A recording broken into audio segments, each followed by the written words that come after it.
The whiskey-soaked laughter from the Silver Spur Saloon carried through the dusty streets of Wyatt, Montana. But the words that followed cut sharper than any broken bottle. Abigail Foster stood frozen behind the general store, her basket of supplies clutched against her chest, as she heard three women from the church congregation tearing her reputation to shreds. "She's been with too many men," Mrs. Henderson hissed, her voice dripping with manufactured sympathy. First there was that gambler from Billings, then the banker's son, and Lord knows who else. A woman like that has no place in decent society. "I heard she was engaged 3 times, another voice chimed in. 3 times? What kind of woman goes through that many men? Abigail pressed herself against the weathered planks of the building, willing herself invisible. At 24 years old, she had endured more heartbreak than most women twice her age, but not for the reasons the gossips imagined. Each man she had trusted, each promise made, had crumbled like autumn leaves beneath boots that walked away without looking back. She had given her heart honestly each time, only to discover too late that the recipients were unworthy of the gift. The sun beat down mercilessly on the Montana plains as Abigail finally forced herself to move, walking with her head high despite the shame burning in her cheeks. The year was 1877, and Wyatt was a town that clung to judgment like a drowning man to driftwood. She had come here 6 months ago hoping for a fresh start after her last failed engagement in Helena, but somehow her past had followed her like a shadow she could not outrun.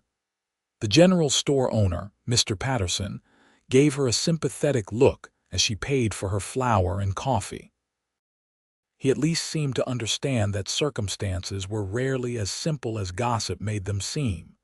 His kindness was a small mercy in a town that had largely turned its back on her. "Don't let them get to you, Miss Foster," he said quietly, wrapping her purchases in brown paper. People in small towns forget they were strangers once too. Abigail managed a weak smile and gathered her supplies. The walk back to her small cabin on the edge of town felt longer than usual, each step heavy with the weight of undeserved shame. She had taken work as a seamstress, and her skilled fingers had earned her enough to survive, if not thrive. The cabin was modest but clean, a single room with a small stove and a bed she had built herself from rough lumber. That evening, as the sun painted the sky in shades of orange and purple, Abigail sat on her porch and let herself cry. Not for the cruel words, though they stung, but for the unfairness of it all. She had loved honestly. She had believed promises whispered in the dark. And each time, she had been the one left picking up the pieces while the men who had broken her moved on without consequence. The first had been Thomas, the gambler with silver-tongued promises and debts that finally caught up with him. He had left town in the middle of the night, taking her savings and her trust with him. The second was Richard, the banker's son who had courted her publicly, but refused to marry her when his parents deemed her beneath their station. And the third, Jonathan, had seemed different until she discovered he already had a wife and children in another territory. Each time, the fault had somehow landed on her shoulders. Each time, the whispers followed. The mountains rose in the distance like silent sentinels, and Abigail found her eyes drawn to their rugged peaks. Somewhere up there, people lived lives untouched by the petty judgments of town gossips. Somewhere up there, the air was cleaner and the burdens lighter. She did not know that her salvation was already descending from those very mountains, drawn to Wyatt by need for supplies and fate's invisible hand. Dalton Irving had lived in the high country for nearly 8 years, ever since the memories of war had driven him to seek solitude among the pines and granite. At 30 years old, he stood well over 6 feet tall, with shoulders broad enough to carry a full-grown elk and arms corded with muscle from years of swinging axes and hauling timber. His dark hair fell past his shoulders, often tied back with a leather cord, and his face bore the weathered look of a man who had faced down blizzards and grizzlies with equal composure. He rarely came to town, preferring the company of mountains to men, but winter was approaching, and he needed salt, ammunition, and a few other supplies that could not be hunted or gathered. His buckskin clothing marked him as an outsider even in a frontier town, and the massive hunting knife at his belt served as a clear warning that he was not a man to be trifled with. Dalton arrived in Wyatt just after dawn, leading his pack mule down the main street with long, purposeful strides. He noticed the stares, felt the mixture of curiosity and wariness that followed mountain men like a cold wind. He paid it no mind. The opinions of town folk had ceased to matter to him years ago. He was securing his mule outside the general store when he heard the voices, sharp and mean-spirited. "I'm telling you, Martha, that Foster woman is nothing but trouble. My husband mentioned she came by asking if we needed any sewing done, and I told him absolutely not. I will not have that kind of woman in my house." "Quite right. Standards must be maintained, even out here in the territories." Dalton did not normally involve himself in town affairs, but something about the venom in those voices made him pause. He had known enough cruelty in his life to recognize it in others, and he had long ago developed a distaste for those who kicked people when they were down. He entered the store, his presence immediately commanding attention. Mr. Patterson looked up with the practiced smile of a merchant, though his eyes held genuine welcome. "Morning. What can I do for you?" "Need salt, coffee, ammunition for a Henry rifle, and some sugar if you have it," Dalton said, his voice deep and rough from disuse. He spoke so rarely in the mountains that each visit to civilization required him to remember how words worked.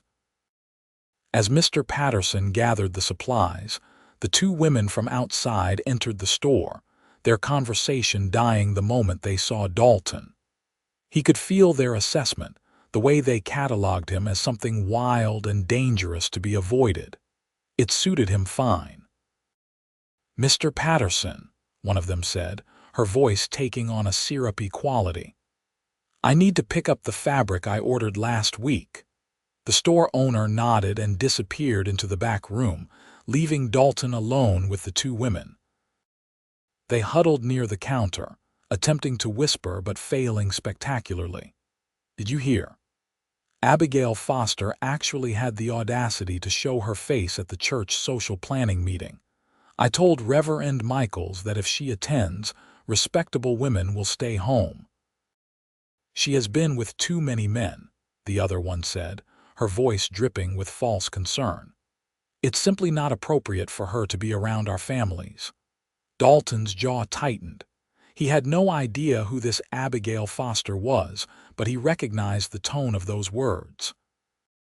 He had heard similar things said about men who had lost their way after the war, veterans who struggled to fit back into polite society. The lack of compassion, the eagerness to cast someone out, it stirred something angry in his chest. Mr. Patterson returned with the fabric, and the women completed their purchase, leaving with backward glances at Dalton. Once they were gone, the store owner shook his head. "Forgive them. Small-town righteousness brings out the worst in some people." "The woman they were talking about," Dalton said slowly. "She done something actually wrong."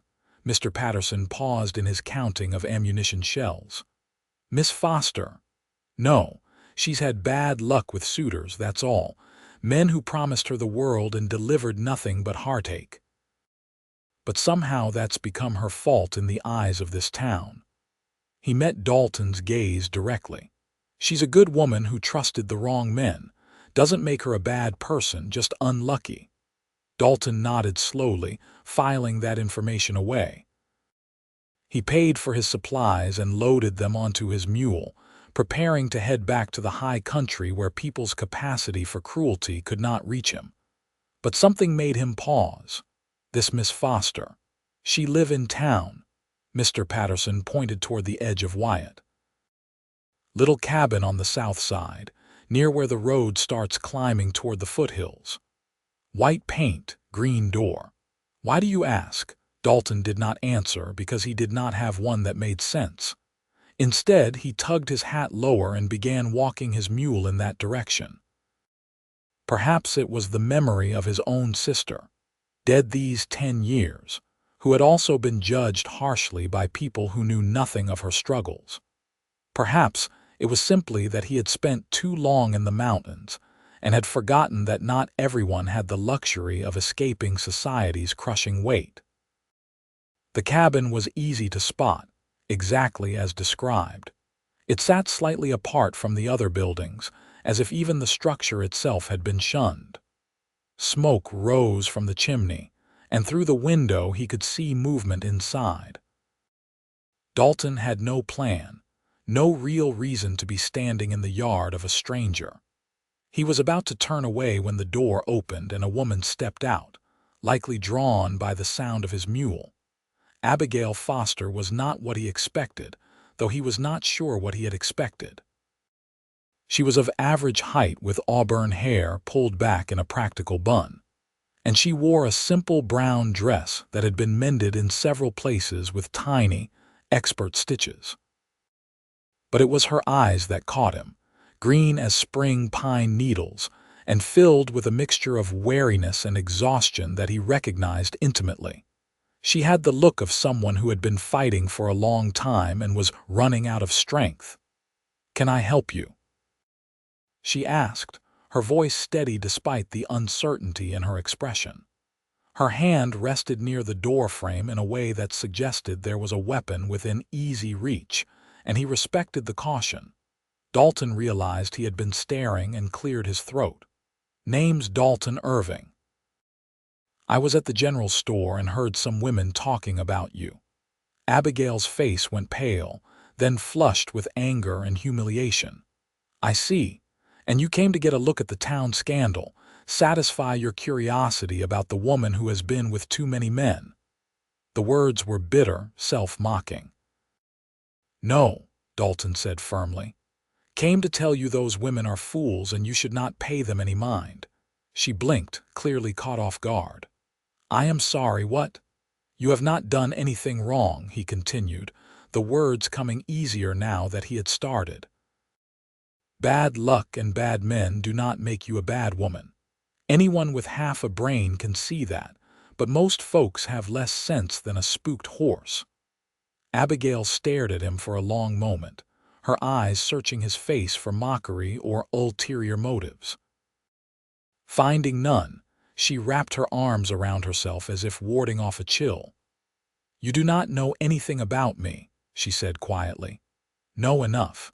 Know the type of people doing the talking and know their words are not worth the breath they waste speaking them." He shifted his weight, suddenly uncomfortable with his own boldness. Just figured someone should say it. 1,000 emotions flickered across Abigail's face, too quick for him to identify them all. Then, impossibly, her eyes filled with tears. "Thank you," she whispered. "You have no idea how much I needed to hear that from someone." Dalton nodded awkwardly, unsure how to respond to her tears. He was not good with emotions, his own or others. The mountains had taught him to be steady and silent, not nurturing and comforting. "I will leave you be then," he said, turning back toward his mule. "Wait." Abigail took a step forward, then hesitated. "Are you just passing through Wyatt, live up in the mountains? Only come down for supplies a few times a year?" "Oh," she seemed disappointed, though he could not fathom why. "Well, thank you again. It was kind of you to say those things. Most people would not have bothered." "Most people are cowards," Dalton said bluntly. "Easier to kick someone than defend them." A small smile tugged at Abigail's lips, the first genuine expression of happiness he had seen on her face. It transformed her entirely, chasing away the exhaustion and revealing the beauty that hardship had tried to conceal. "You are not what I expected from a mountain man," she said. "What did you expect? Someone rougher, I suppose, cruder, not someone who would defend a stranger's honor." Dalton shrugged his broad shoulders. "Seen enough cruelty in my life. Decided I would not add to it if I could help it." They stood in silence for a moment, and Dalton felt the strange pull of not wanting to leave. This woman, with her tired eyes and mended dress, had touched something in him that he thought had died years ago. The part of him that still believed some things were worth fighting for. "If you ever need anything," he heard himself saying, "cabin's about 15 miles up into the high country near the Twin Peaks. Follow the creek north from here until you hit the pine forest, then head east. You will find me." Abigail looked surprised. "Why would you offer that?"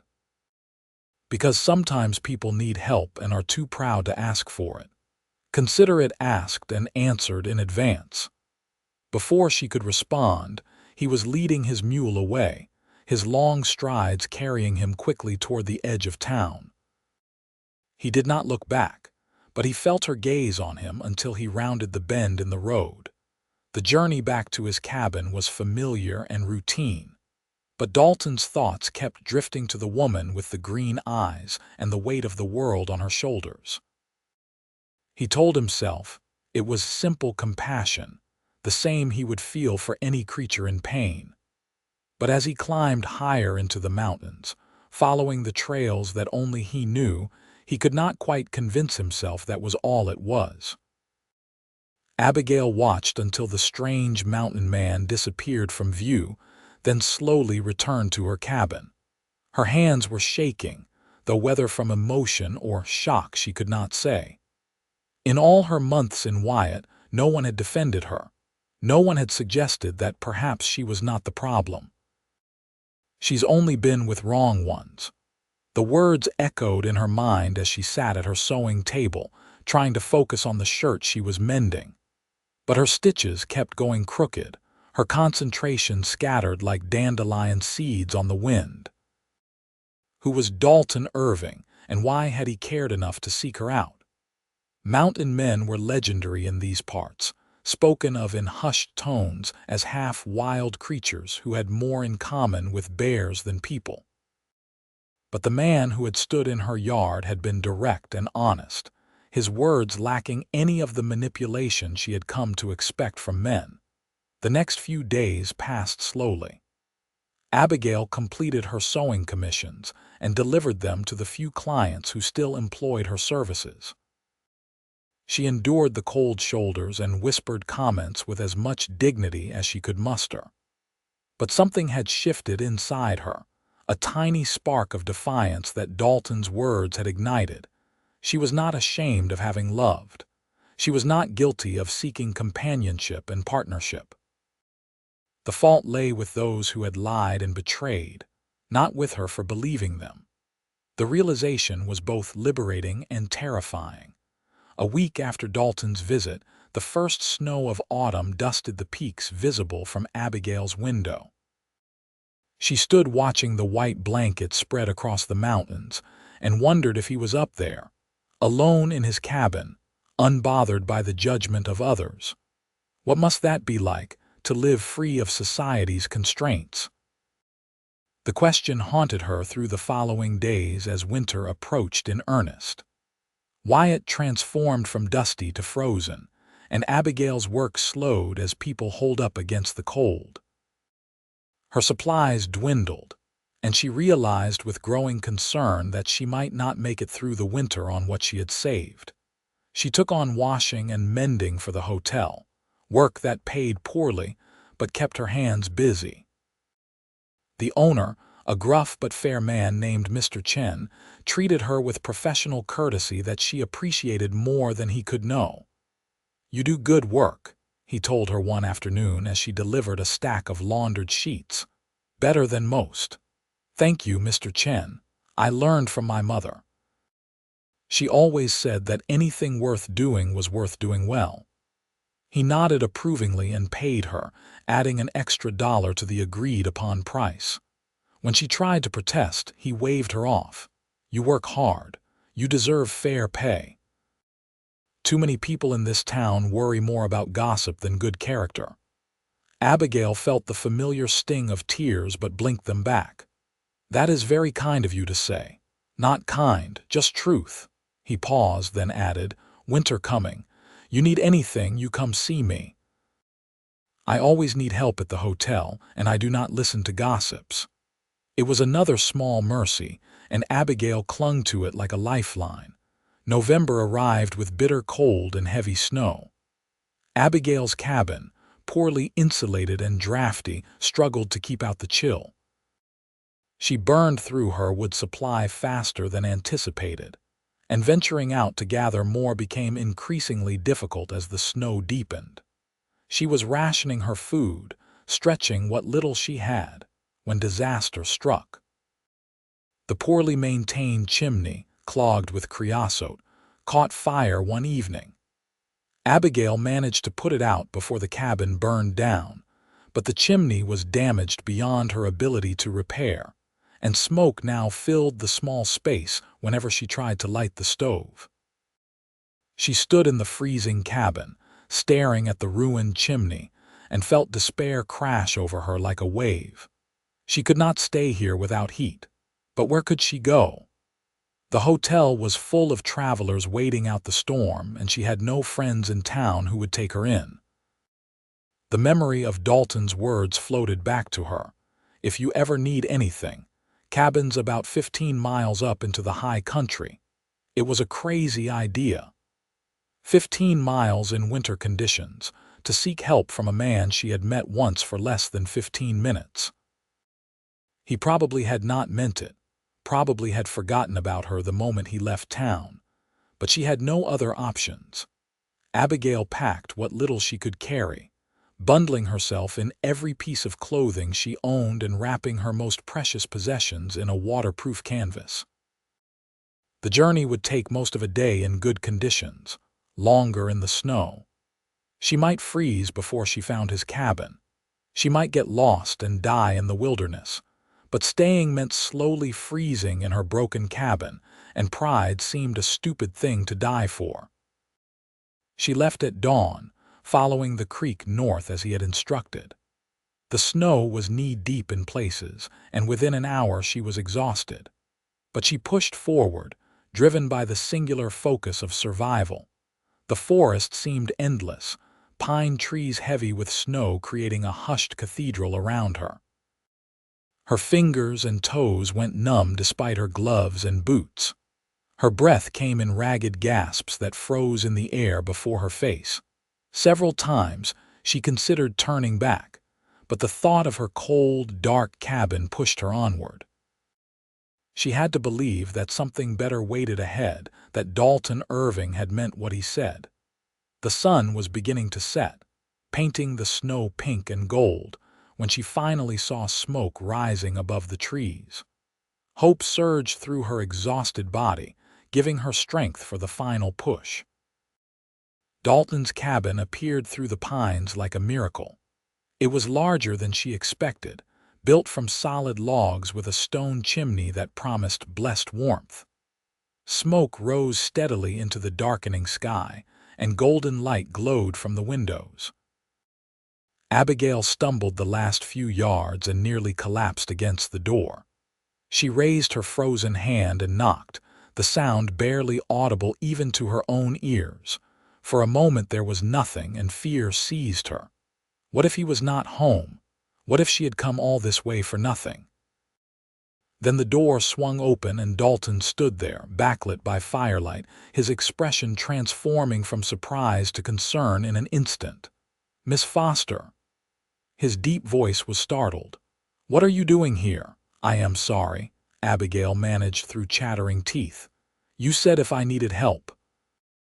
"My cabin, the chimney caught fire and I cannot stay there without heat, and I had nowhere else to go, and I know this is terribly improper, but I did not know what else to do."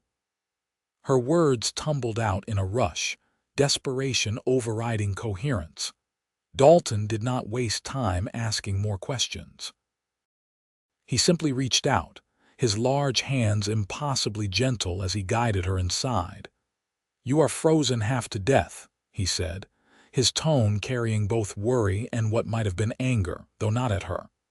"Come by the fire. We need to get you warm before frostbite sets in." The cabin's interior was shockingly neat for a bachelor's dwelling. A large stone fireplace dominated one wall, flames crackling cheerfully. Simple but well-made furniture filled the space, and furs and hides provided insulation against the cold. It smelled of wood smoke, pine, and something cooking that made Abigail's empty stomach clench with hunger. Dalton led her to a chair near the fire and began efficiently removing her frozen outer layers. His hands were careful, almost clinical in their precision, though she could feel their strength in every movement. "How long were you walking?" he asked. "Since dawn. I got lost twice." He made a low sound that might have been a curse. 15 miles in this snow alone. You could have died." "I know," Abigail whispered, "but I would have died in my cabin too. At least this way I had a chance." Dalton's dark eyes met hers, and she saw something fierce and protective flare in their depths. "You should have come sooner, should have sent word." "I barely know you." "I did not want to presume."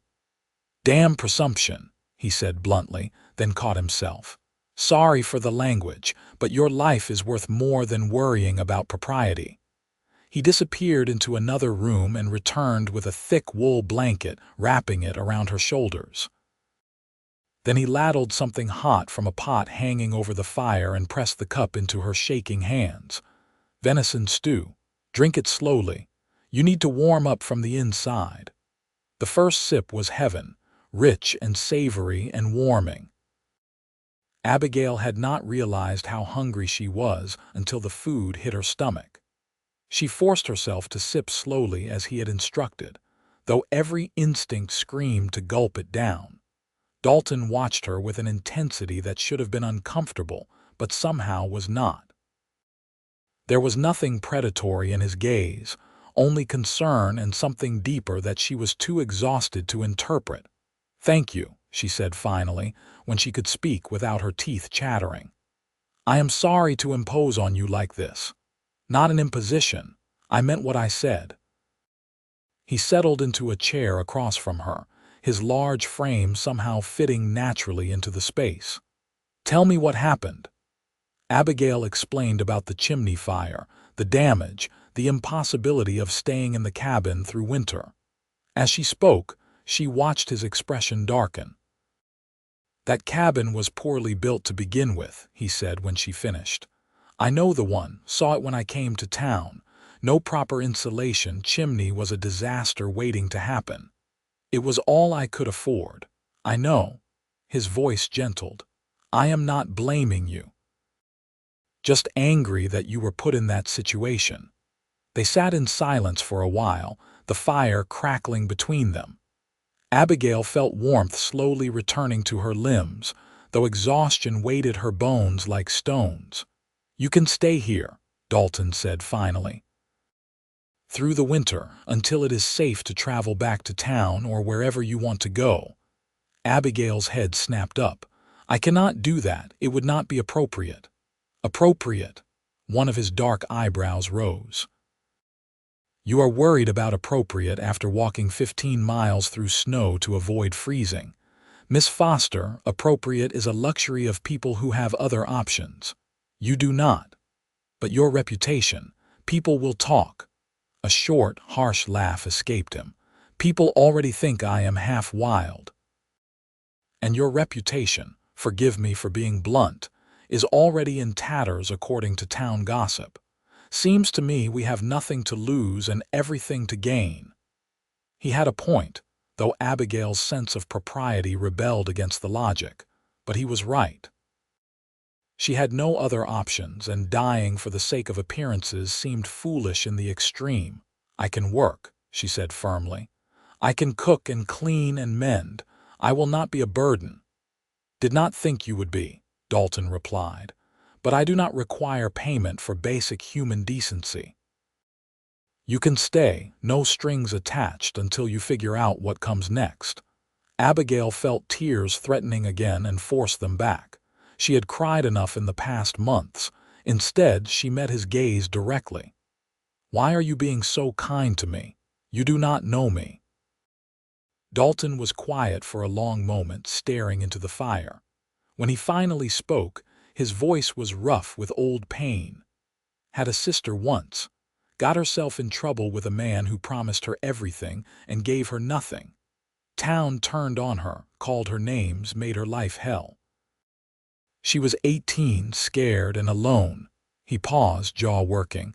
She did not make it through that winter. Understanding crashed over Abigail like cold water. I am so sorry. Was a long time ago.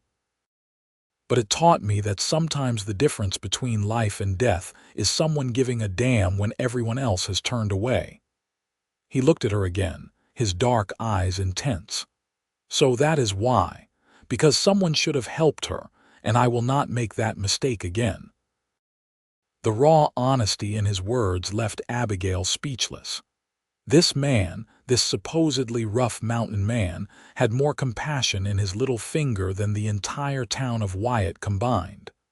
I will stay, she said softly, and I will be grateful for every moment of it. Thank you, Dalton. He nodded once, then stood. There is a second room through there. He pointed to a door she had not noticed. Not much, but it has a bed and privacy. You should rest. We can figure out the details tomorrow. Abigail rose on shaking legs and made her way to the room. It was small but clean, with a narrow bed covered in furs and a small table with a basin. After the cold disaster of her cabin, it looked like a palace. She collapsed onto the bed, barely managing to remove her boots before exhaustion claimed her. Her last thought before sleep was that maybe, just maybe, she had finally found somewhere safe. When Abigail woke, sunlight was streaming through the small window and the smell of cooking food filled the air. For a moment she was disoriented, unsure where she was. Then memory returned, and with it a mixture of relief and embarrassment. She had thrown herself on the mercy of a stranger, a man she barely knew, and now she was sleeping in his cabin. The impropriety of it should have mortified her, but somehow it did not. There was something fundamentally decent about Dalton Irving that made her feel safe despite the unconventional circumstances. She rose and tidied herself as best she could, wishing she had more than the single change of clothes in her pack. When she emerged from the room, she found Dalton at the stove, cooking what appeared to be eggs and some kind of meat. "Morning," he said without turning around. "Hope you like elk. Fresh, killed it yesterday." "I am not picky," Abigail replied, "but you should not be waiting on me." "I said I could help. You were exhausted. Figured you needed rest more than you needed to prove you could earn your keep." He plated the food and set it on the rough wooden table. "Sit. Eat. Then we can talk about how this is going to work." The food was simple but delicious, and Abigail had to force herself not to eat too quickly. Dalton ate with the efficiency of someone who viewed food as fuel rather than pleasure, but she noticed he had given her the larger portion. "I meant what I said about helping," she told him between bites. "I am a good cook and I can mend and clean. I will not be dead weight." "Never thought you would be," Dalton said. "But we need to establish some ground rules. First, this cabin is your safe place. You do not owe me anything beyond basic courtesy. Second, if you ever feel uncomfortable or unsafe, you say so immediately. And third, we treat each other with respect." "Agreed, agreed," Abigail said, relieved by his straightforward approach. "And my rule is that I contribute equally. I am not a charity case." A slight smile touched Dalton's lips. "Fair enough. I am not much of a housekeeper, so if you want to take over cooking and cleaning, I will not object. I will handle hunting and wood cutting and keeping us supplied through winter." "That sounds like a reasonable division of labor." They finished breakfast in companionable silence, and Abigail found herself studying her unexpected host. In the daylight, she could better appreciate the sheer size of him.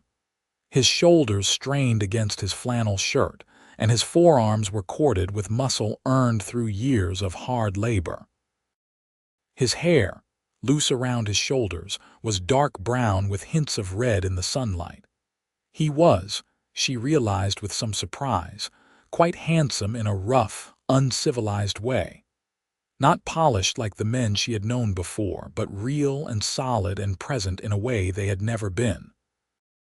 The winter months that followed established a rhythm to their days.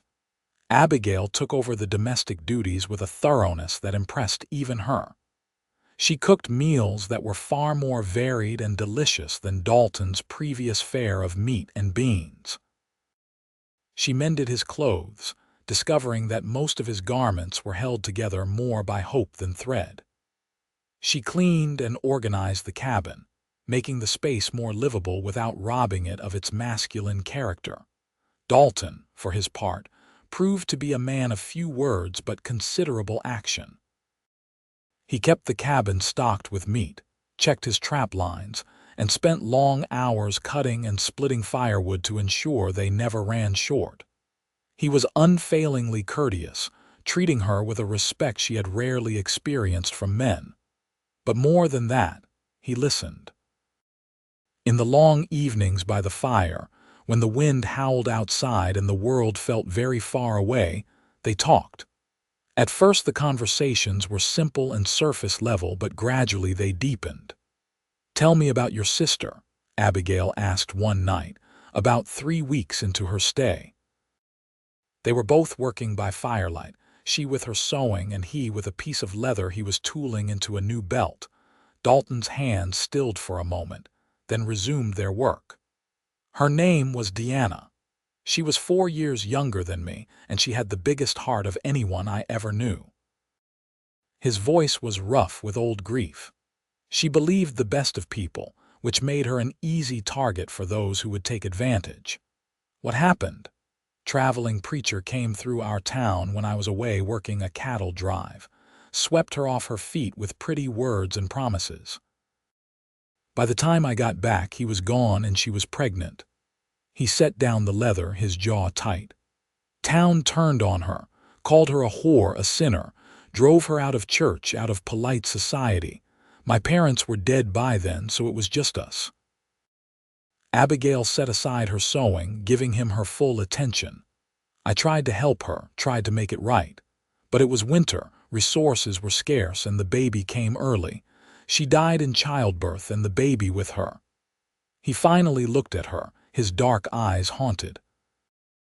"I was 20 years old and I could not save her, could not protect her from the cruelty of people who should have shown mercy." "That is why you left," Abigail said softly. "Could not stand to be around people anymore, could not stand their judgment and their hypocrisy. So I came up here, where the only thing that judges you is whether you are strong enough to survive." He picked up the leather again, his movements sharp with barely contained emotion. "But I never forgot what it felt like to watch someone I loved be destroyed by gossip and cruelty." Abigail rose and crossed to where he sat. Without thinking about propriety or consequences, she placed her hand on his shoulder. He tensed for a moment, then slowly relaxed under her touch. "I am sorry that happened to you and your sister. And I am grateful that you are the kind of man who learned compassion from tragedy instead of bitterness." Dalton looked up at her, and something passed between them in that moment, something electric and profound. Then he covered her hand with his own, his palm warm and rough. "Thank you for saying that." They stayed like that for a long moment, connected by touch and shared understanding. Then Abigail reluctantly withdrew her hand and returned to her chair, her heart beating faster than it should. The incident marked a shift in their relationship. The walls that had separated them, the formality of strangers sharing space, began to crumble. They started truly seeing each other, not as temporary cabin mates, but as people with depth and complexity. Abigail told him about her past, about Thomas and Richard and Jonathan, about how each had seemed genuine until they proved otherwise, and how the pattern of failure had made her question her own judgment. "Was I too naive?" she asked one evening. "Too willing to believe? My mother always said I had more heart than sense." "No," Dalton said firmly. "You have not done anything wrong by believing people when they make promises. The fault lies with them for being liars and cowards, not with you for being trusting. But after 3 times, surely I should have learned." "Learned what?" "To be suspicious and closed off. To let fear keep you from hoping for something better." He shook his head. "That is not learning. That is just giving up, and I do not think you are the type to give up." His words settled something restless inside her. All these months she had blamed herself, wondering what was wrong with her that she kept choosing badly. But Dalton was right. The problem was not her capacity to love, but their unworthiness of that love. She had only been with wrong ones. That did not make her wrong. December brought heavy snows that isolated them completely. There was no possibility of traveling to town even if they wanted to, which neither of them did. The cabin became its own world, insulated from judgment and expectation. Abigail found herself watching Dalton more often, noticing things she had been too overwhelmed to see initially. The careful way he moved despite his size, avoiding making her feel crowded or threatened. The thoughtfulness behind his actions, like how he always made sure the water bucket was full so she did not have to go out in the cold. The unexpected gentleness in his hands when he showed her how to properly skin a rabbit. He was nothing like the men she had known before. Where they had been all words and empty promises, he was action and substance. Where they had taken, he gave. Where they had demanded, he respected. And slowly, terrifyingly, she realized she was falling in love with him. The realization hit her one afternoon while she was preparing dinner. Dalton had come in from checking the trap lines, his face red from cold, snow dusting his hair and shoulders. He had stomped his boots at the door and hung up his coat with his usual efficiency, then paused to warm his hands by the fire. "Smells good," he had said simply, and the warmth in his voice had made her heart skip. That was when she knew. She loved him. Loved his quiet strength, his unexpected kindness, his ability to see past the rumors to the person beneath. She loved the way he took up space without apology, the way his presence made her feel safe rather than threatened. She loved that he listened when she spoke and remembered what she said days later. But the realization brought fear with it. She had loved before, and it had ended in pain every time. Could she trust this feeling? Could she trust him? And even if she could, what if he did not feel the same way? The questions tormented her through the following weeks. She found herself hyper-aware of every interaction, reading too much into casual comments and accidental touches. She caught herself staring at him when she thought he was not looking, memorizing the strong line of his jaw and the way firelight caught in his dark hair. What she did not know was that Dalton was engaged in a similar struggle. He had noticed her from the first day she arrived, exhausted and desperate but still proud. Had admired her determination to contribute, her refusal to be pitied. But somewhere along the way, admiration had transformed into something deeper and more dangerous. He loved the sound of her humming while she worked, the way she turned his rough cabin into a home with small touches like wildflowers in a jar and curtains made from spare fabric. He loved her quick wit and sharp intelligence, the way she challenged his opinions without being disagreeable. He loved that she had survived heartbreak multiple times and still had hope left inside her, but he had nothing to offer her. He was a mountain man with a rough cabin and a solitary life. She deserved better than isolation and hardship. She deserved a man who could give her comfort and security, not just protection from the cold. So he kept his feelings locked away, afraid that revealing them would shatter the fragile peace they had built together. Christmas approached, though neither of them mentioned it. Dalton had little use for holidays, and Abigail had learned not to expect celebration from life. But on Christmas Eve, Dalton surprised her. She woke to find a small pine tree in the corner of the cabin, decorated with strings of berries and small carved animals. On the table sat a package wrapped in brown paper. "What is this?" she asked, emerging from her room to find Dalton tending the fire. "It is Christmas," he said gruffly, not meeting her eyes. "Figured you might appreciate some acknowledgement of it." Abigail's eyes filled with tears as she approached the little tree. "This is beautiful. You did this. Was not much work.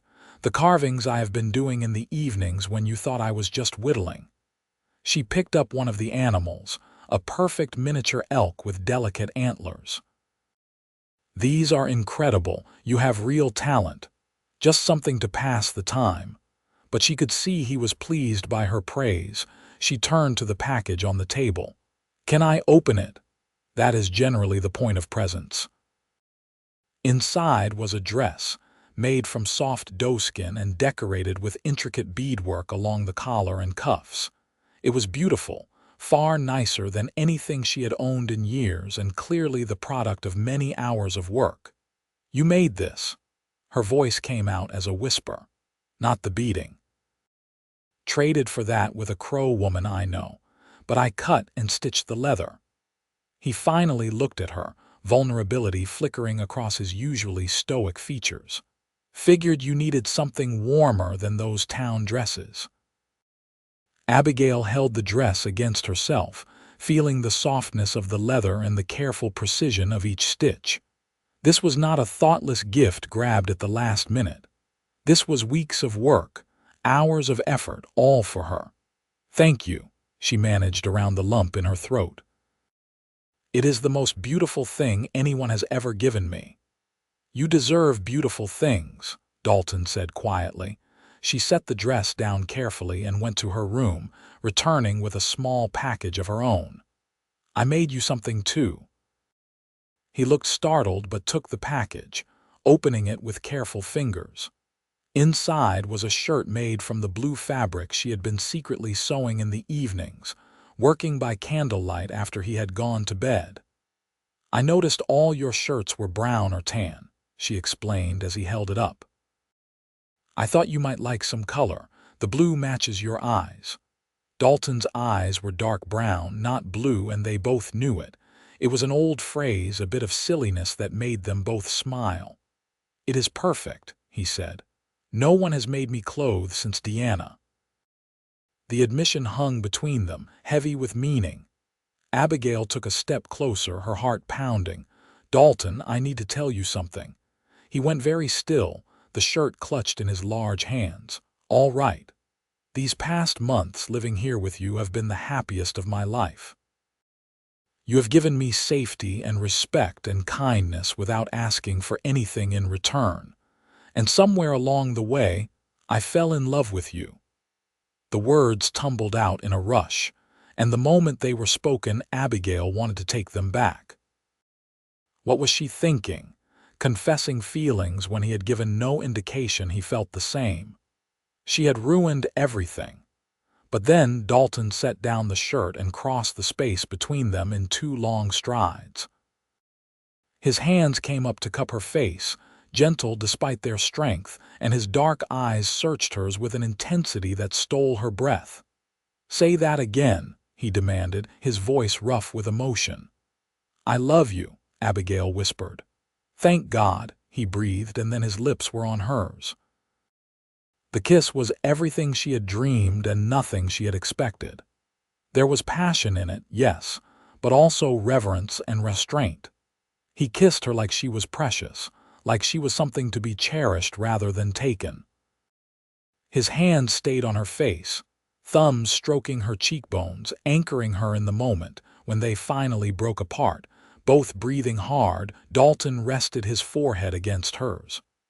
"I have been in love with you for weeks," he confessed. "But I thought you deserved better than a mountain man with nothing to offer." "You have everything to offer," Abigail said fiercely. "You have honor and strength and kindness. You see me, really see me, not who the town thinks I am or who past men tried to make me. You are everything I have ever wanted and did not know how to find." His arms came around her, pulling her against his chest, and she felt surrounded by warmth and safety. This was what home felt like, she realized. Not a building or a town, but this man's embrace. They stood like that for a long time, holding each other in front of the little Christmas tree with its berry strings and carved animals. Outside, snow began to fall, soft and silent, blanketing the world in white. Inside, two lonely souls had finally found each other. "Will you marry me?" Dalton asked suddenly, pulling back to look at her. "I know it is fast and I have nothing fancy to offer, but I love you and I want you to stay, not as a guest but as my wife." Abigail felt joy burst through her chest like sunlight. "Yes," she said without hesitation. "Yes, I will marry you." They kissed again, this time with less restraint, weeks of suppressed longing finally given permission to surface. Dalton's hands found her waist, pulling her closer, and Abigail wound her arms around his neck, marveling at the solid strength of him. When they finally broke apart again, both were flushed and breathless. Dalton laughed, the sound rusty but genuine. "We should probably wait until we can get to town and find someone to marry us proper," he said. "As much as I want you, I will do this right." "I appreciate that," Abigail said, touched by his consideration. "Though I should warn you, returning to Wyatt as your fiancé is going to cause quite the scandal." "Let them talk," Dalton said fiercely. "They were wrong about you, wrong about everything. And if anyone dares say a word against my wife, they will answer to me." The protectiveness in his voice made her feel treasured in a way she never had before. "My fierce mountain man," she teased gently. "Your mountain man," he corrected. "Now and always." They spent the rest of Christmas curled up together by the fire, talking and planning and stealing kisses like teenagers. The future had never looked brighter. Winter continued its relentless march, but inside the cabin, warmth and love bloomed. Dalton and Abigail navigated their new relationship with the same care and respect that had characterized their friendship. Though they were now betrothed and deeply in love, Dalton maintained the sleeping arrangements, insisting they wait for marriage before sharing a bed. "I will not have anyone, not even you, question whether I respect you," he told her one night when she suggested perhaps they did not need to be so proper. "You are going to be my wife, and I am going to do this right." His old-fashioned sense of honor touched her deeply, especially given that most people assumed they were already living as man and wife. That he cared about her dignity enough to wait, even when no one would know the difference, spoke volumes about his character. The days took on a new sweetness. Simple tasks like cooking and cleaning became shared pleasures. Dalton taught her how to recognize animal tracks in the snow and how to set snares for rabbits. She taught him card games her father had shown her and how to make bread that did not taste like rocks. They talked about their future, making plans that grew more elaborate with each conversation. Dalton owned more land than just his cabin, a full 160 acres he had claimed years ago. They could build a larger house, maybe raise some cattle or sheep. Abigail dreamed of a garden where she could grow vegetables and herbs. "We could make a real home here," she said one evening, her head resting against his shoulder as they sat by the fire. "Something permanent and good." "We already have," Dalton replied, pressing a kiss to her hair. "A home is not about buildings. It is about the people in it." In late January, During a brief break in the weather, they made the journey down to Wyatt. The trip took 2 days, with Dalton insisting they take frequent breaks to ensure Abigail did not get overtired. They spent one night in a small cave he knew, huddled around a fire, proper even in the wilderness. Their arrival in town caused the exact sensation Abigail had predicted. Whispers followed them down the main street as they made their way to the church. She held her head high, her hand firmly clasped in Dalton's, drawing strength from his presence. Reverend Michaels looked up in surprise when they entered. He was a kind man in his 50s who had always seemed uncomfortable with his congregation's harsh judgment of Abigail. "Miss Foster, Mr. Irving, what brings you here? We would like to be married," Dalton said without preamble, "as soon as possible." The Reverend's eyebrows rose. "I see. And you are both certain about this." "More certain than I have been about anything in my life," Abigail said firmly. "Very well. I will need to post the banns, which means a 3-week wait. Can you remain in town that long?" Dalton frowned. "That is a long time to be away from the cabin, but if that is what is required, we will manage." "Actually," the Reverend said slowly, "given the unusual circumstances and the fact that you live so far from town, I could waive the waiting period if you can find 2 witnesses willing to attest to your good character." Mr. Patterson and Mr. Chen both readily agreed when asked, much to Abigail's relief.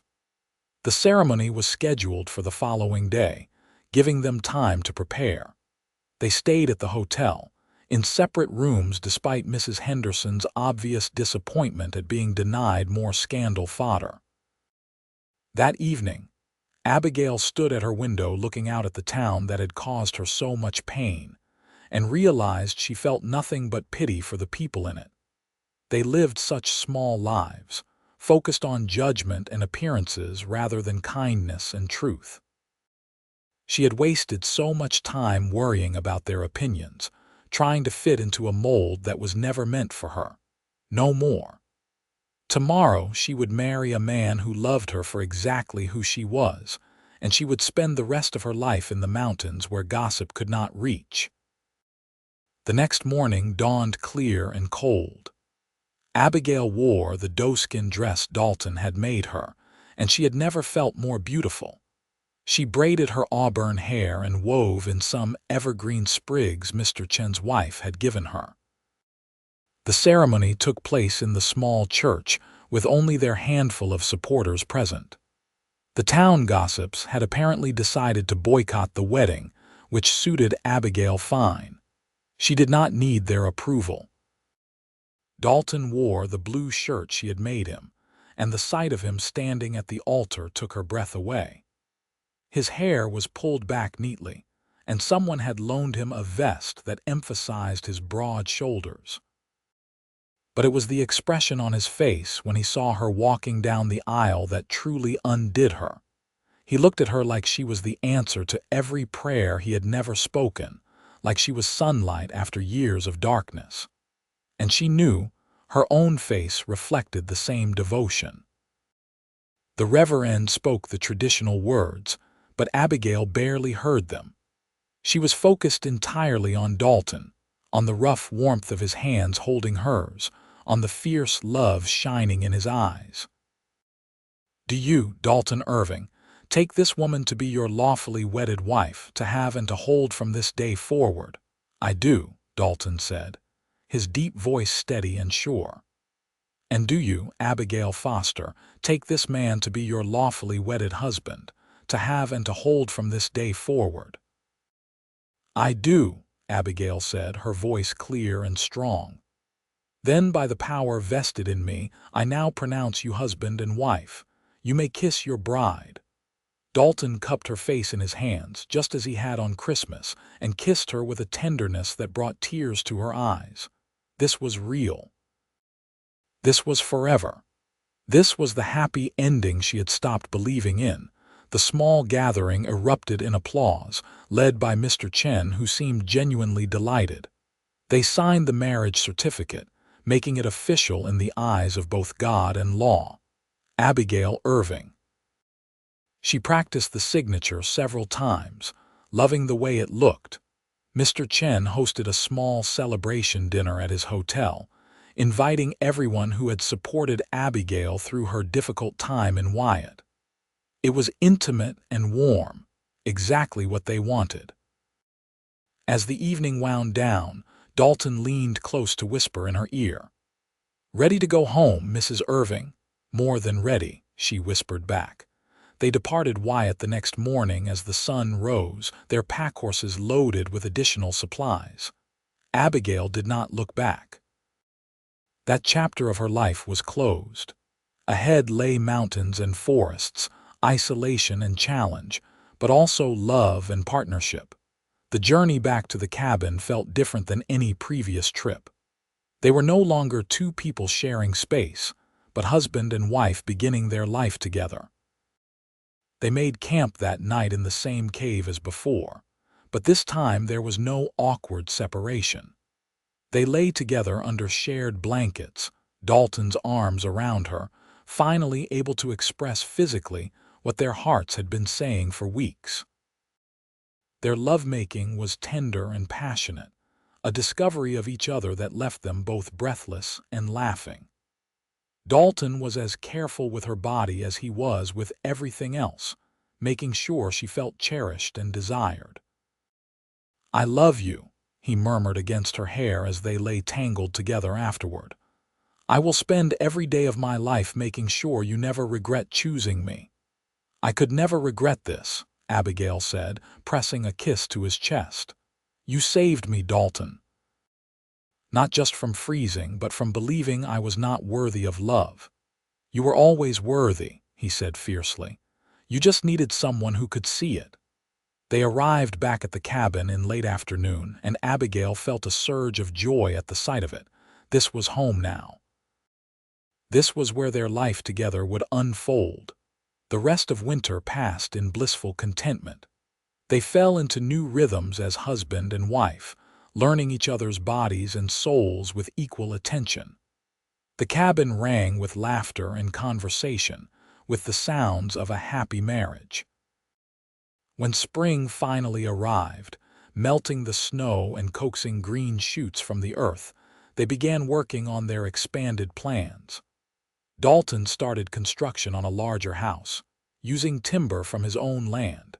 It would take time, but they had patience in each other. Abigail planted the garden she had dreamed of, her hands in the rich soil bringing forth life. She also discovered she was pregnant, a realization that filled her with joy and terror in equal measure. "I am going to be a father," Dalton said wonderingly when she told him. His large hand spread across her still flat stomach with infinite gentleness. "Are you scared?" "Terrified," Abigail admitted, "but also happy.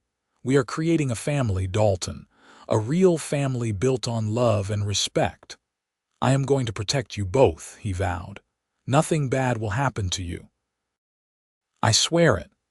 She believed him. This man who had already saved her life in so many ways would move mountains to keep her and their child safe.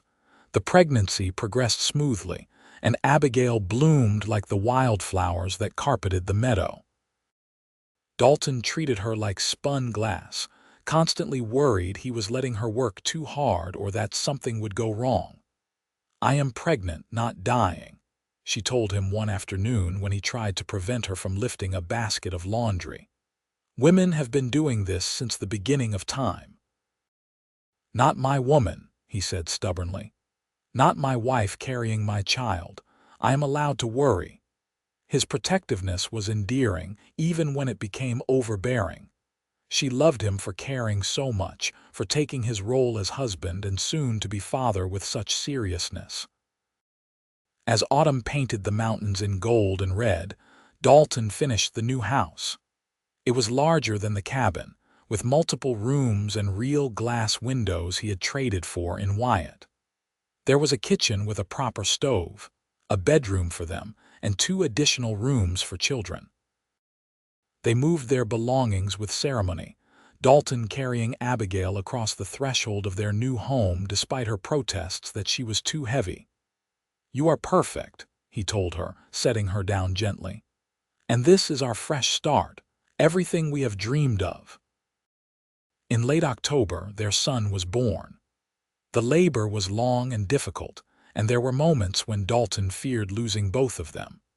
But Abigail was strong, and when the baby's cry finally filled the air, Dalton wept with relief.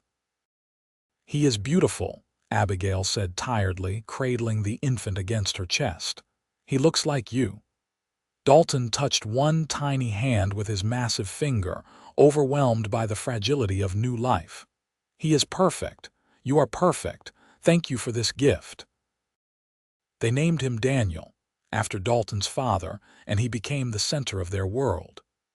Dalton proved to be a devoted father, rising in the night to walk the floor with a crying baby, changing diapers without complaint, singing rough lullabies in his deep voice.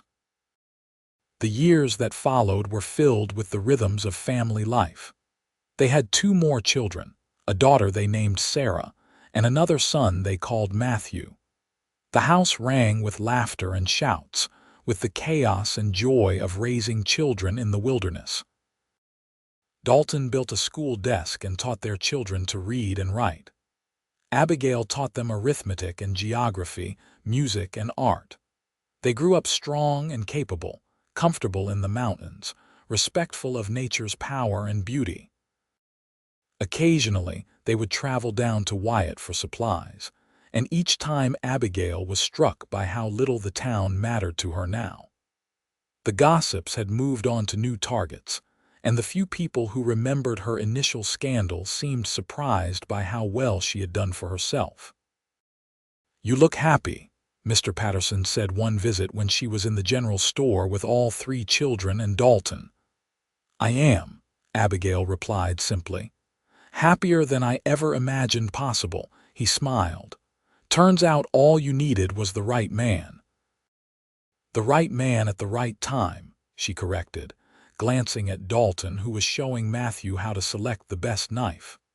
"Someone who saw me instead of the rumors." As the children grew older and more independent, Dalton and Abigail found time to reconnect as a couple, not just parents. They would take walks through the forest, hand in hand, talking about everything and nothing. They would lie under the stars on warm summer nights, wrapped in blankets, remembering how they met and marveling at how far they had come. "Do you ever regret it?" Dalton asked one such night, his arm around her shoulders. "Leaving civilization, marrying a mountain man, living up here away from everything." "Never," Abigail said firmly. "This life, this family, you are everything I ever wanted. Those people in town were wrong about me. I had not been with too many men. I had only been with wrong ones. And then I found you." Dalton pulled her closer, pressing a kiss to her temple. "Best day of my life was when you knocked on my door half frozen and desperate. Second best was when you said you loved me. And every day since has just gotten better." They sat in comfortable silence, watching the stars wheel overhead, secure in the knowledge that they had found something rare and precious. A love built on respect and understanding, on shared struggles and triumphs. A partnership that had survived gossip and hardship to become something unbreakable. When Daniel turned 16, he announced his intention to become a guide, leading people through the mountain passes.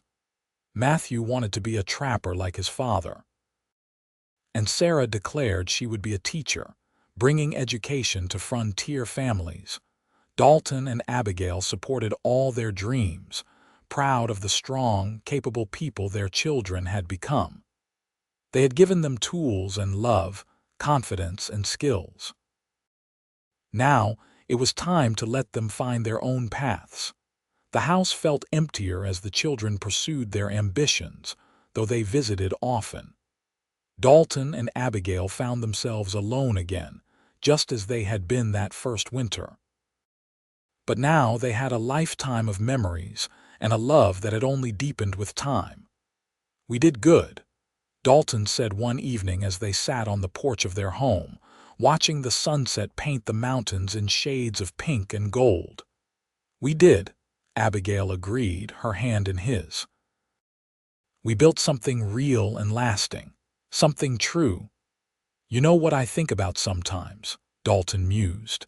"Those women who gossiped about you, wonder if they ever realized how wrong they were." "Probably not," Abigail said with a shrug. "People like that rarely question their own judgments." "But it does not matter. Their opinions stopped mattering the moment I walked into these mountains and found you." "She's been with too many men," they said, Dalton quoted, his voice mocking. "Fools." "You said something better," Abigail reminded him.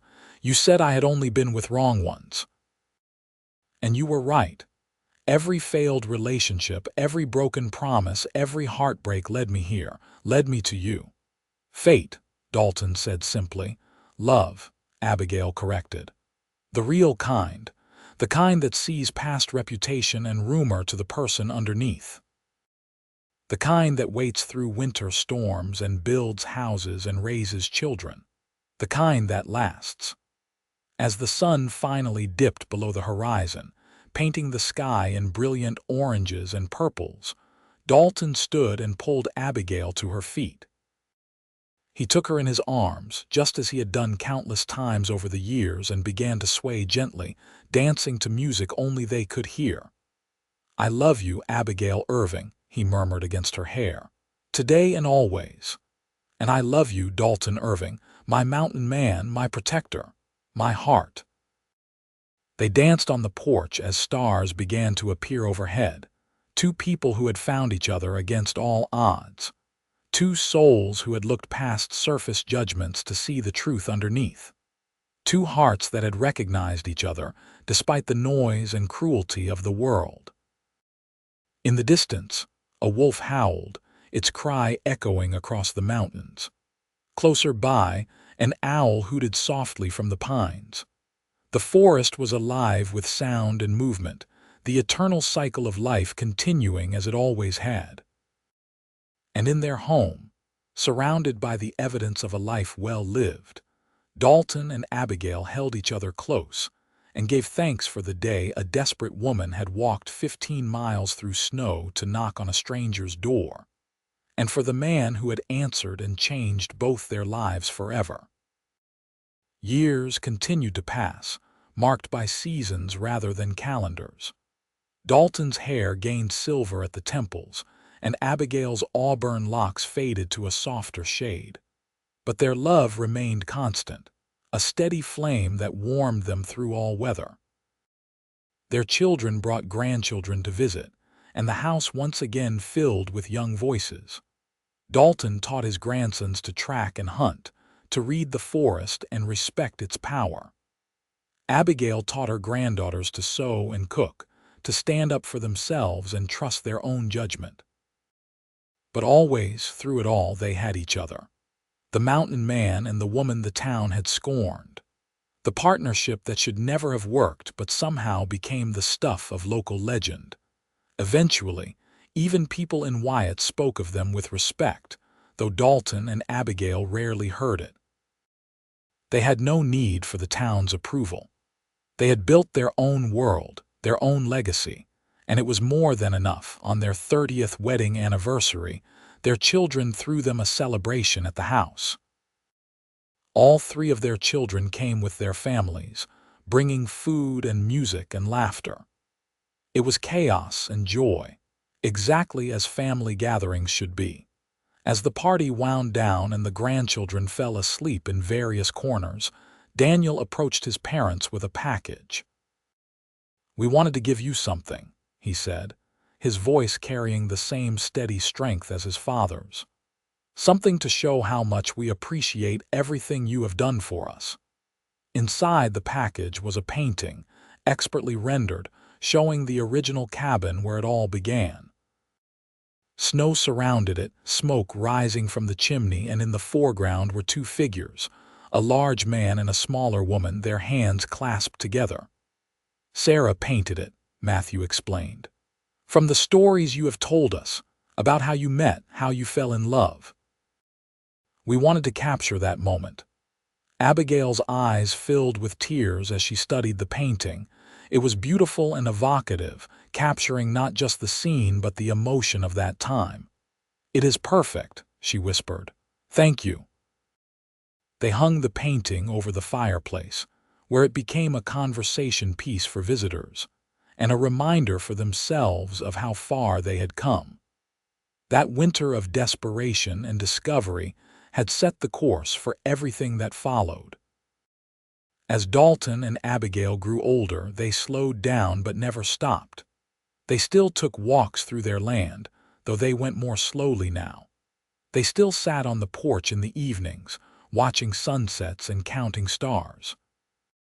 They still held each other close at night, grateful for another day together. When Dalton was 62, he fell ill with pneumonia. For a terrifying week, Abigail thought she might lose him, that their story might end early. But he was strong, and her nursing was dedicated, and slowly he recovered. "You scared me," she told him when he was finally well enough to sit up and argue about getting out of bed. "I am not ready to lose you." "Not going anywhere," Dalton said firmly, taking her hand. "Made you a promise 30-some years ago to protect you and love you. Cannot do that if I am dead." "Always so practical," Abigail said, but her relief was palpable. That scare made them both more aware of time's passage, of the preciousness of each moment together. They began writing down their story, wanting their grandchildren and great-grandchildren to know the truth of how they came together. Abigail wrote about the pain of failed relationships and the cruelty of gossip, about walking through snow to seek help from a stranger, about slowly falling in love with a man who saw her worth when no one else did. Dalton wrote about his sister, about the grief that drove him to the mountains, about the day a half-frozen woman knocked on his door and brought light back into his life, about learning to trust again, to open his heart to the possibility of love. Together, they documented their life. The struggles and triumphs, the raising of children, the building of a legacy. It was a story of redemption and second chances, of looking past surface judgments to see the truth underneath. "People need to hear this," Abigail said as they worked on the memoir together. "Need to know that gossip and rumors can destroy lives, but also that kindness and understanding can save them. And that love," Dalton added, "real love, sees past all the noise to what matters." They finished the manuscript on a cool autumn day, the mountains ablaze with color outside their windows. Sarah promised to try to get it published, though they were content regardless. The story existed now, preserved for future generations. Winter came again, as it always did, but this time it was gentler. Light snows and crisp air rather than the brutal cold of decades past. Dalton and Abigail spent it mostly indoors, content to let the world go on without them for a while. They played cards by the fire and read books aloud to each other. They reminisced about their life together, laughing at old memories and marveling at how quickly the years had passed. They made plans for spring, for the garden, and for visits from their ever-growing family. "You think they know?" Abigail asked one evening. "The people in Wyatt who judged me so harshly, do you think they know how wrong they were?" "Some of them probably," Dalton said. "Others will never admit it. But it does not matter anymore, does it?" "No," Abigail agreed. "It really does not. They could not hurt me then, not really. You made sure of that, and they certainly cannot hurt me now." "You saved yourself," Dalton corrected gently. "You walked through a blizzard to find safety. You trusted me when you had every reason not to trust any man. You built this life with me, brick by brick and day by day. I just provided the location." "We saved each other," Abigail said firmly. "That is the truth of it. I needed someone to see me clearly, and you needed someone to remind you that people could be good. We were both broken, and we healed together. It was the most accurate summary of their relationship, and they both knew it. Two damaged people who had found each other and built something stronger than either could have managed alone. Spring came again, bringing warmth and renewal. The garden sprouted under Abigail's patient care, and Dalton built a bench where they could sit together and watch things grow. Their children visited regularly, and the house filled with the sound of grandchildren playing.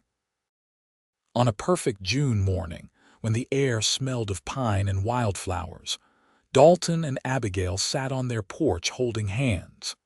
They were both in their 60s now, their bodies marked by years of hard work and mountain living. But their love was as strong as ever, perhaps stronger for having weathered so much together.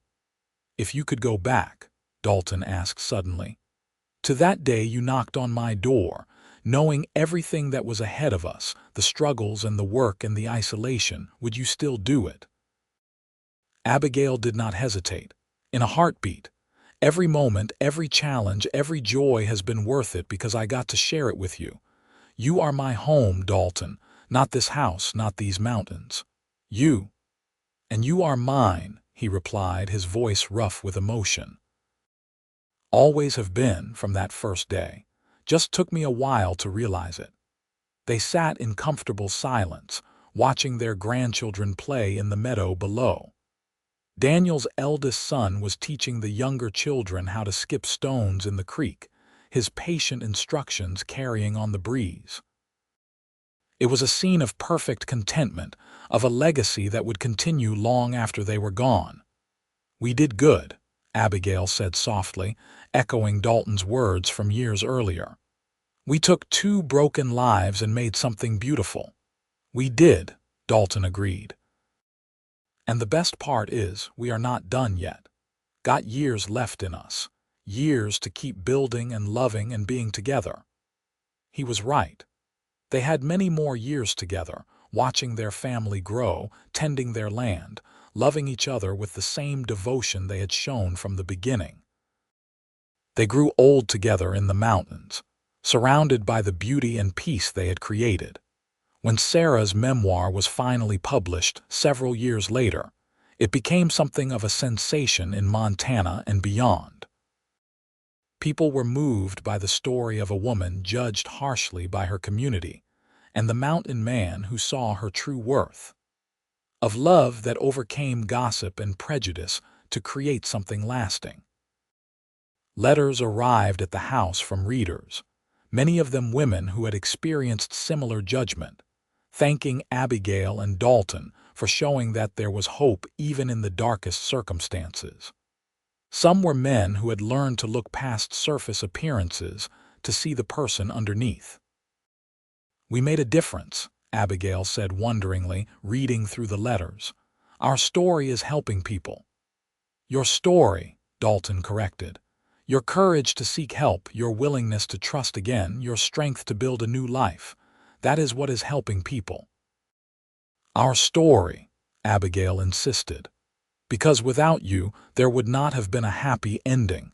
You gave me a chance when everyone else had given up on me." They framed some of the most meaningful letters and hung them in the hallway, a reminder that their journey had mattered beyond just themselves and their family. They had shown others that redemption was possible, that love could conquer judgment, that sometimes the people society scorned were the ones who had the most to offer. As Dalton approached 70, he began teaching his grandsons the art of mountain living more seriously.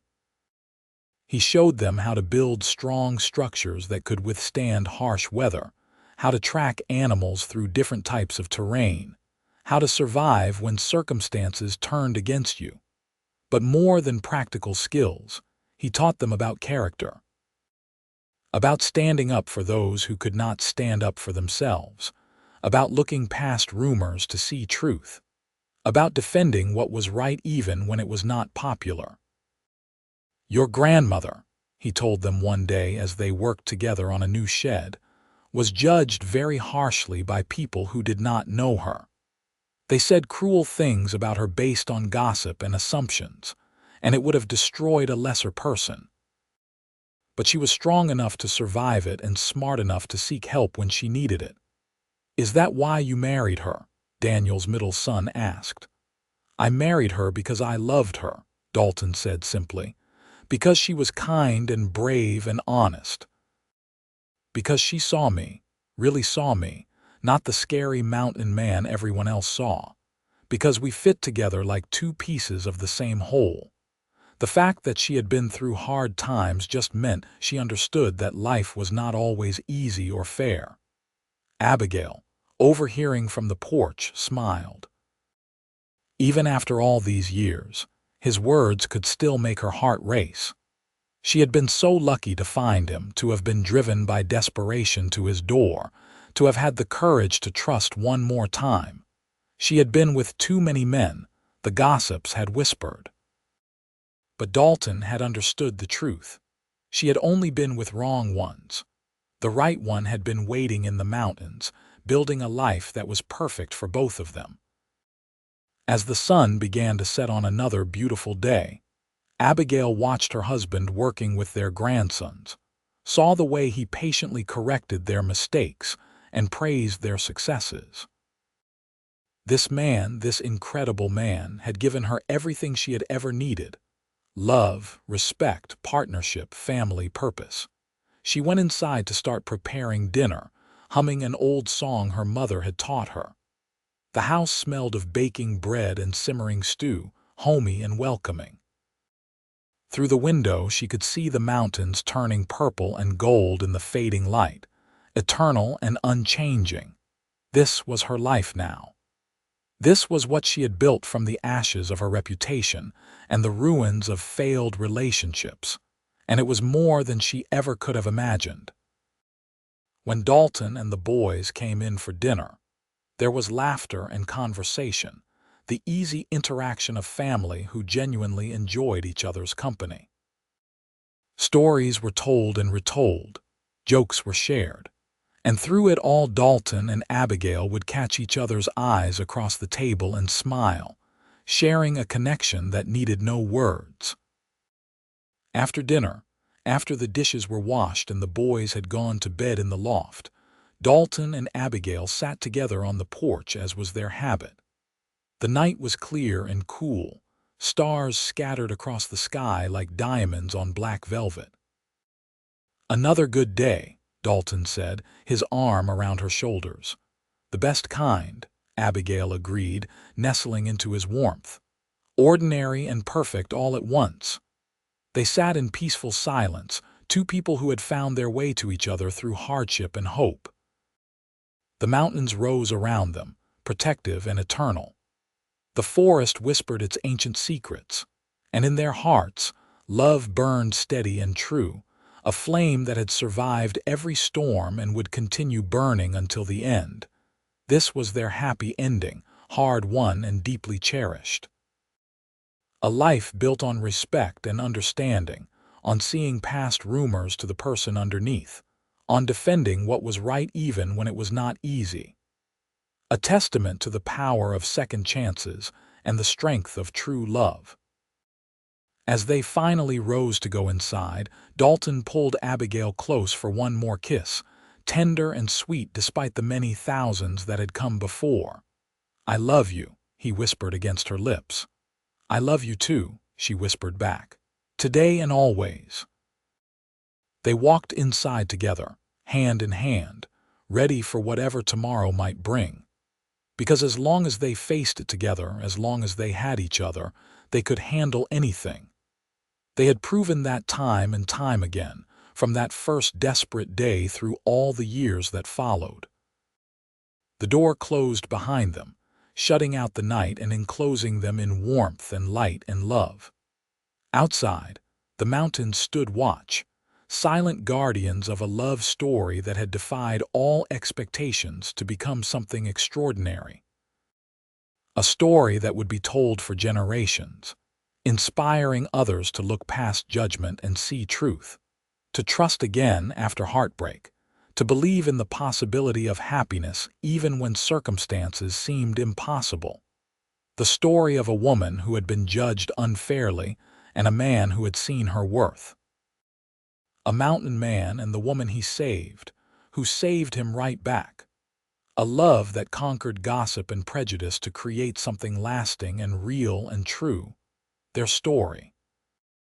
A story with a perfect, completely closed, happy ending that they would live out together for many more years to come, surrounded by family and love and the mountains they called home.